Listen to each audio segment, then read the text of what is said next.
Night settles differently over the Kabini Forest. In most places, darkness arrives softly, drifting down between the trees like a gentle veil.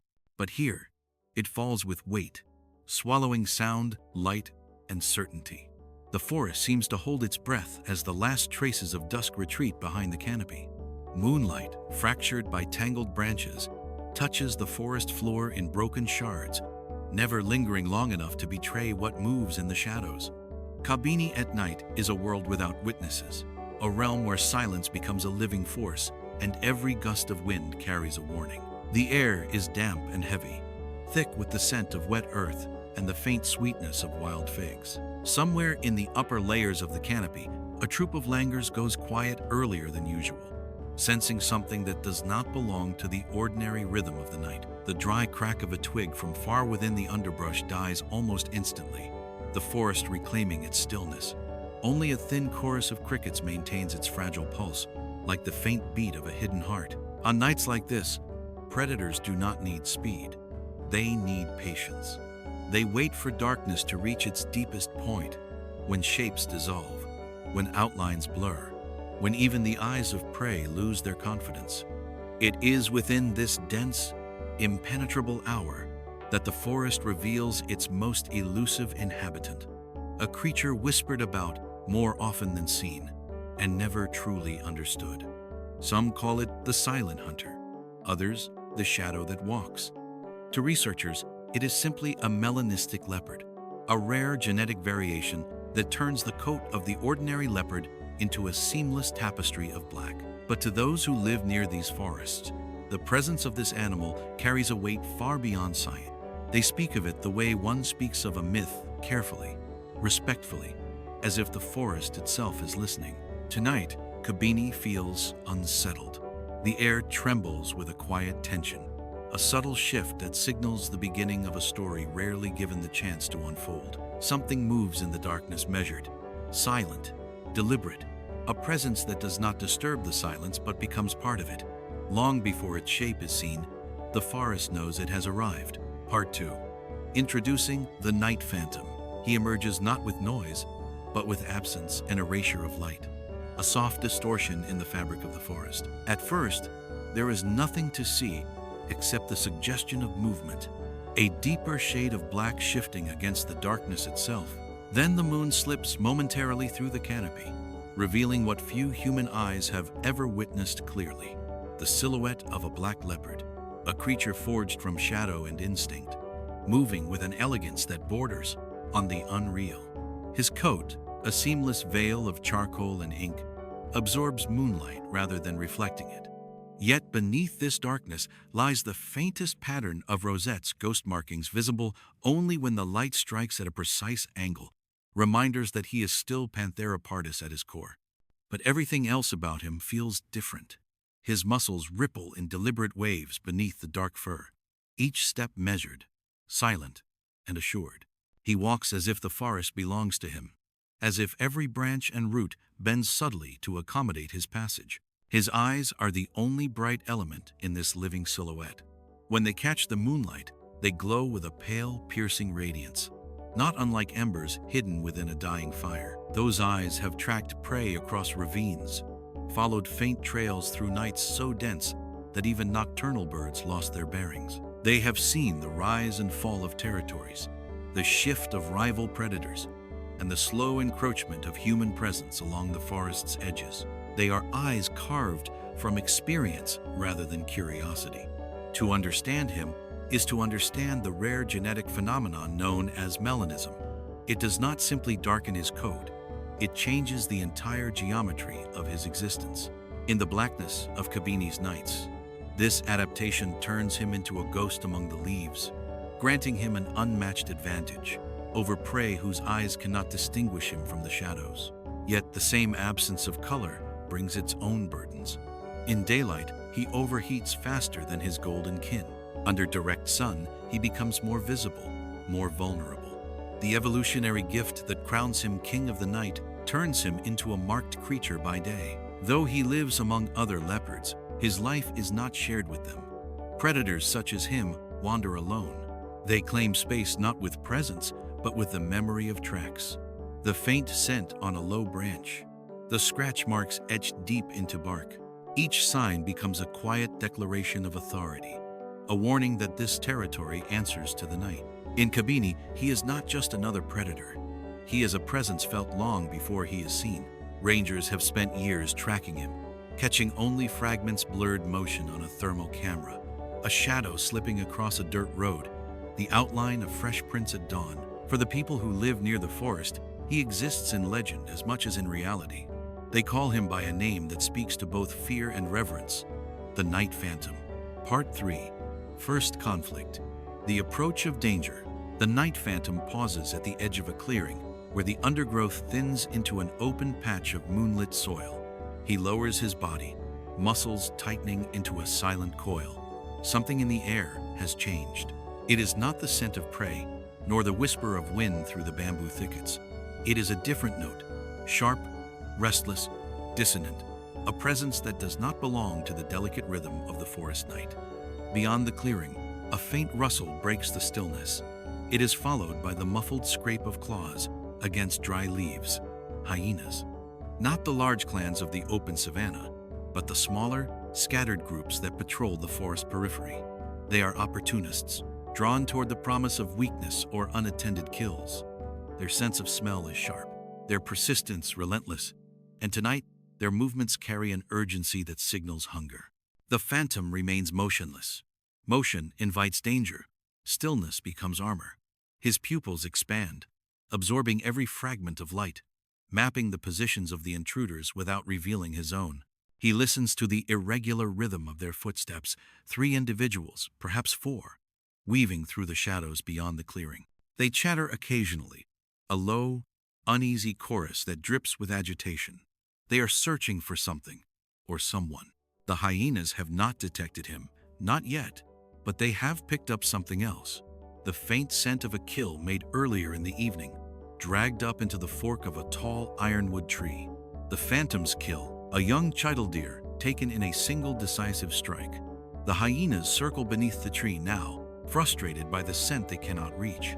Their frustration is dangerous. Hyenas denied food can become reckless, bold enough to challenge even a leopard. Hidden within his cloak of darkness, the phantom evaluates the terrain.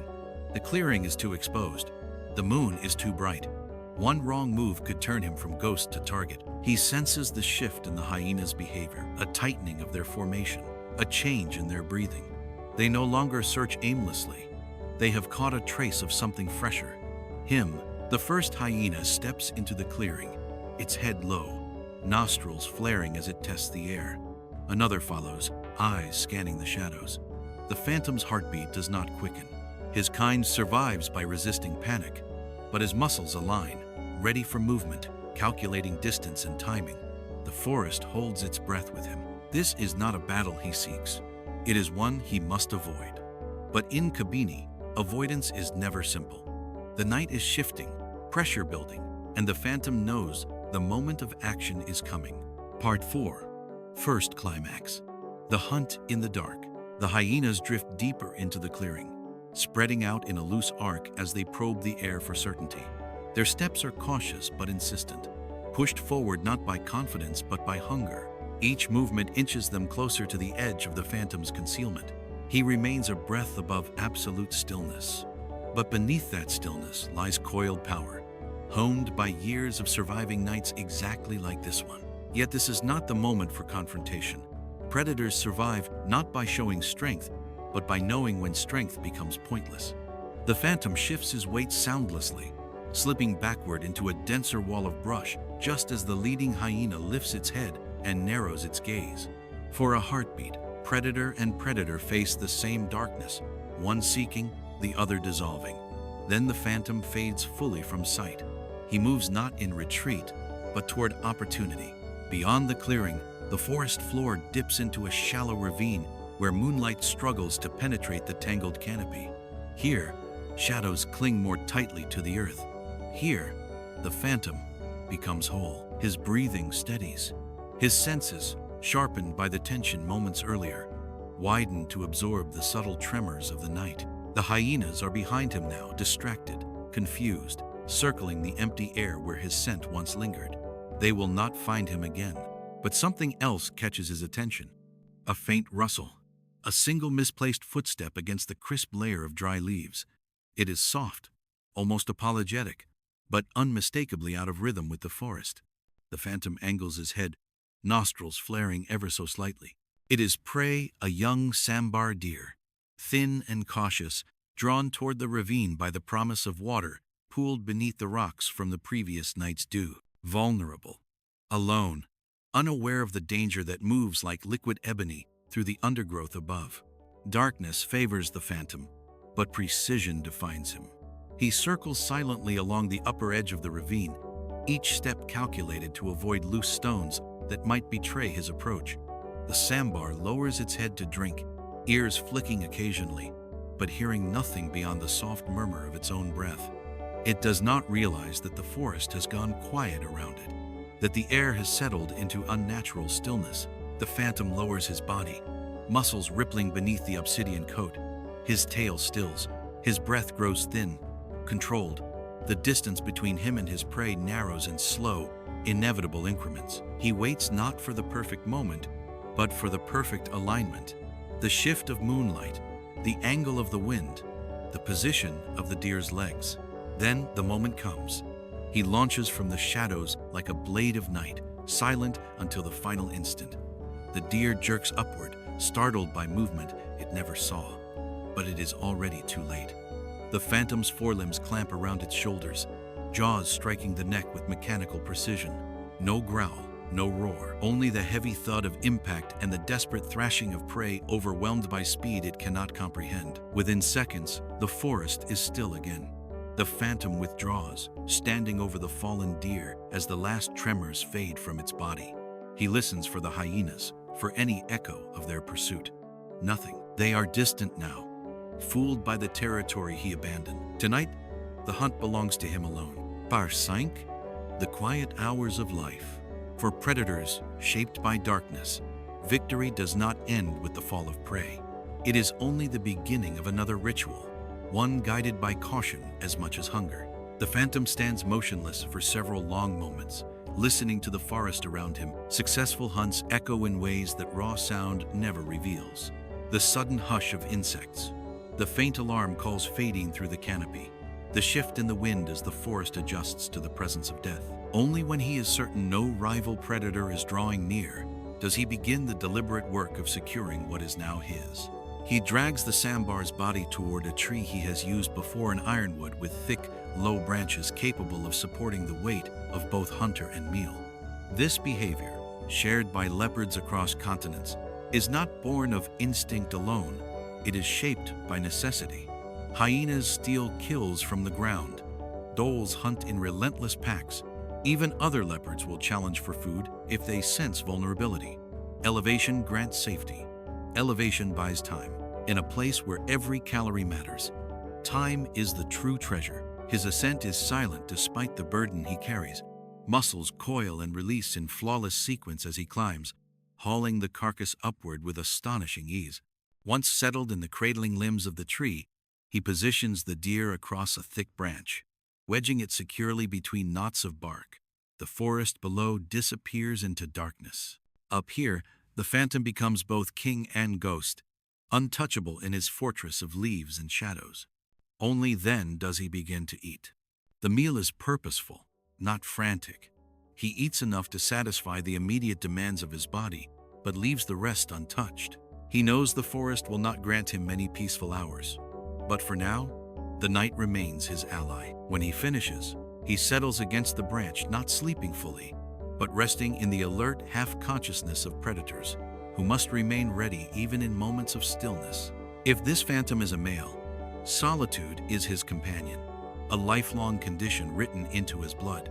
But if he is a female, if she carries the weight of motherhood, the night becomes far more complex. The rituals of the hunt must coexist with the vigilance of protection. A mother leopard leaves her cubs hidden in dense thickets, tucked away in crevices or hollow logs, returning between hunts to nurse them. Her every decision weighs the needs of her offspring against the dangers that thread through the forest. Cubs born to a melanistic mother face an even more precarious beginning. Their coats vary, some dark, some golden, but their vulnerability is the same. They rely entirely on silence, immobility, and the thin barrier between concealment and discovery. Even the faintest cry can invite disaster. Hyenas have been known to locate dens by sound alone. Pythons move through undergrowth without warning. Rival males patrol territories with little tolerance for young that are not their own. Yet cubs also draw out the gentlest side of the phantom.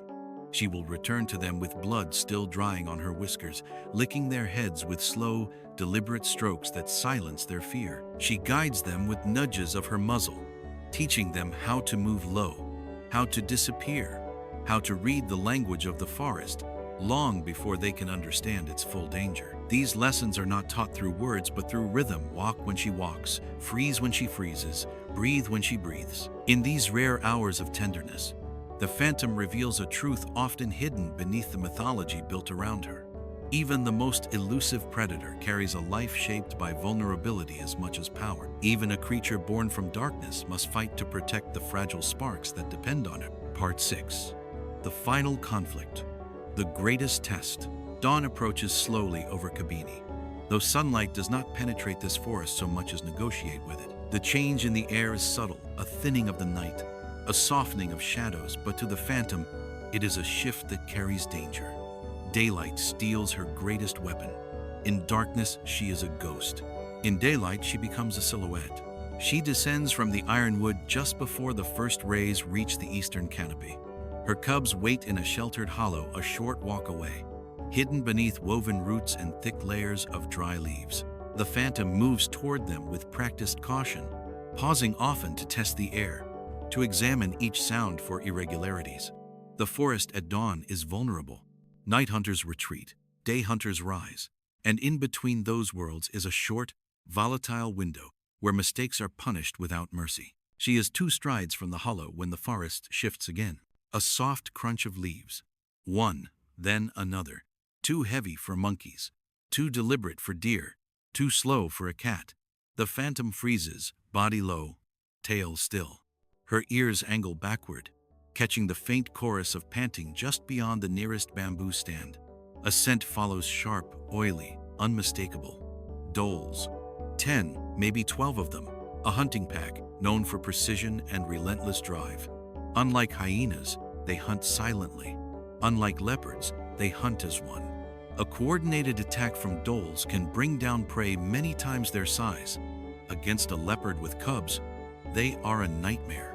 The pack moves like liquid fire through the bamboo, spreading wide, searching for weakness. They do not yet know where she is, but they sense proximity. A kill, a den, something that draws them. The phantom steps backward, one deliberate motion at a time, until her body blends again with the shadows beneath a fallen log.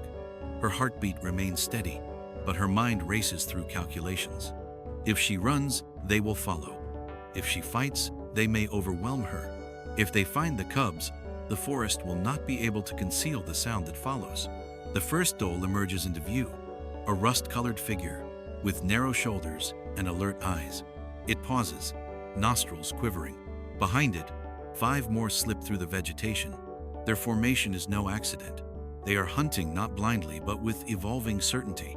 A low, chattering sound passes between them. A signal, not a call. They know something is here. The phantom must choose. She steps from the shadows, not with aggression but with calculated presence. Her body rises slowly, muscles pronounced beneath the dark coat, shoulders angled forward in challenge. The dholes halt immediately. They have expected prey, not a predator willing to stand in their path. Her tail lashes once. Her growl emerges in a low, resonant rhythm that vibrates through the earth. It is not a threat. It is a warning. 3 dholes attempt to circle. She cuts them off with a sudden lunge that sends one scrambling backward. Then, with terrifying clarity, the pack understands what stands before them. A mother with something to protect. The forest erupts into a frenzy of motion. The phantom moves with speed no daylight disadvantage can suppress. She strikes with ruthless efficiency, targeting the closest dhole with a swipe powerful enough to send it tumbling into the dust. The others surge forward, but she does not retreat. Her aggression is explosive, calculated. and entirely directed at creating an opening between the pack and the hidden hollow. She drives them backward, each strike precise. Her roars are sharp bursts of force, echoing through the bamboo, splitting the nervous chatter of the pack.